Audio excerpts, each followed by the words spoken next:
Morning, guys. What I was going to touch on this morning is when you're doing your tasks or your follow-up calls from these tasks that appear in my desktop task scheduling, and also that's flicked into your email inbox. I want to talk about briefly AAAs. An A-grade potential seller is quite clearly someone that wants to sell their property in the next 2 to 3 weeks. They are hot. They're going to list with someone, whether you get in the way of that process or not. They are going to list with someone. It's a decision that has effectively been made by them, and now they've just got to tick the last few boxes. This particular person you need to have a strong connection with, and it needs to be in the forefront of your mind. So we categorize them. Categorize, that is, so it's in a separate area. That's in the category section of desktop on the person's name. So we categorize them an A-grade seller. They also naturally are categorised geographical trail. But we create an A-grade trail. And an A-grade trail, or rather a AAA grade potential seller trail, has AAA at the front of every request for us to do something. So we can't miss it. It's AAA. It's three A's in capital letters, so it doesn't get lost in the sea of other tasks. And what it does, it asks us to have a valid reason to make contact with them every 2 to 3 days, because they are in real estate mode. Now, the question then comes is, what's a valid reason to speak to someone every 2 to 3 days, given the fact they're in real estate mode, they're about to list? Well, there are tons of valid reasons, tons and tons. But if you use the same technique of making contact with that person, you're actually going to annoy them that much. By the end of 3 weeks, they've probably got a really good reason why they shouldn't be listing with you. So that's unlikely to be really that smart. So, I'll give you a couple of reasons. Driving past the house, noticed they've done something, like painted the fence, trimmed the hedge, the place is looking better. That's a valid reason to send them a text. House is looking great. Hi, it's Darren from Ray White. House is looking great. Love the colours you chose on the fence. Look forward to chatting soon. That's great. Fantastic. Done. Plan it in their inbox. They'll probably text you back and say, thanks, Darren. Yes, we're getting close. A phone call on a Saturday afternoon after your open homes, or a text message. The text message is especially good on this particular one, and the text could say something like, hi, it's Darren from Ray White. Just wanted to let you know that there's buyers everywhere at the moment. Really excited about getting your place on the getting your place on the market.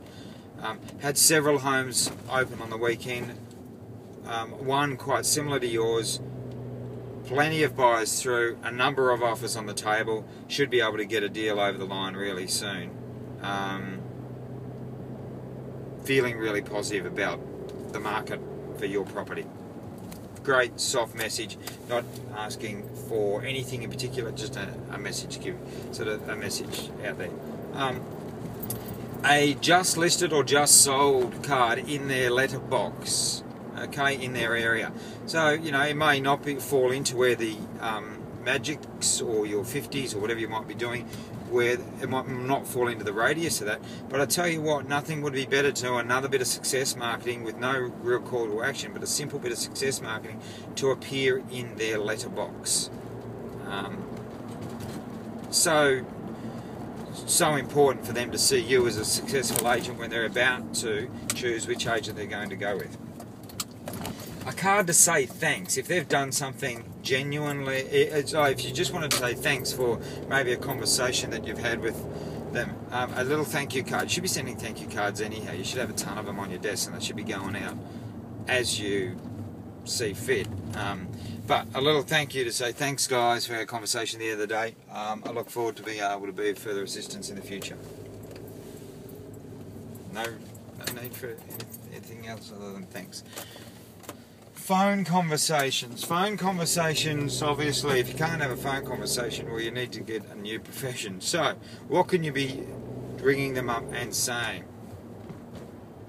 Well, don't be scared to ask them for what you want, because you never know, you might even get it. So ring them up at some stage in their, as they're getting in that 2 to 3 week period, and ask them, say, look, I'm just looking at our scheduling, and when will possibly be a really good time for us to catch up and look at showing you exactly what I would suggest for the marketing of your property. How's your diary looking over the next week or so? Did you want to temporarily pencil something in that we can confirm at a later date? Great, you've asked them to do something. Sorry, very noisy wipers. Got to get those wiper blades fixed. Other calls you could make. Again, the open home call, just had a great weekend. Really strong interest from buyers. Looking forward to getting started on your place. How's the gardening going? Or did you need assistance with this? Or did you need assistance with that? A phone call to actually offer help with some of the prep is a brilliant phone conversation too. Because what happens is a lot of these guys are really stressing about getting their home on the market, and so offer people that you have at your disposal that we have on tap. So it could be a cleaner, it could be a window cleaner, a house cleaner, it could be a gardener, it could be a waste disposal guy, a skip bloke, just someone. Just see if they need any assistance from anyone to help them get more prepared to getting on the market, because it's a big thing for them. They're stressing over all the things they've got to do, and they may not know who to choose from. As you start providing more assistance, there's an interesting thing that happens is the obligation, or the level of obligation, starts to increase. And so that as that level of obligation starts to increase, these guys feel that they really owe you the opportunity to sell their home because you've done so much for them. So valid reasons, they need to be fair income. Don't be wanky about it. If you come up with some silly old reason that actually doesn't make any sense at all, they are going to know that. Be genuine about it, be excited about it, be enthusiastic about it. If you're absolutely exhausted after a day and you're going to ring up and you're going to sound like you've just come back from a marathon, please do not make that phone call. The phone call you will make, unless you can charge up, the phone call you're going to make while you're shriveled up on the couch in a semi-comatose state is not going to leave the impression of, oh boy, this guy works hard, he even rings me when he's on his deathbed. They're going to ring up and say, boy, what's wrong with him?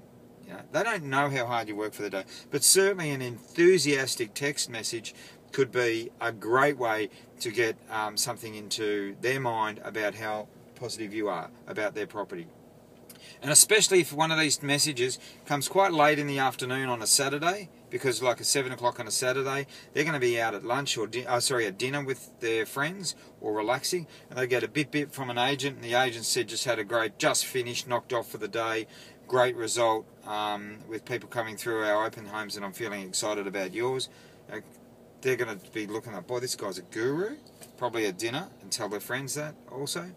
Or alternatively, a reasonably early Saturday morning one can be a great one too, because it's your main business day. They know that, and when they like to see that you're up and about with the sparrows, because the agent they want is the one that's working the hardest. So valid reasons are easy to come up with. If you need some assistance with them, call me, email me, or just start a conversation online. There's tons. There's absolutely tons. And some of us have probably got brilliant ones that we don't even know. Have a great day, guys. Cheers.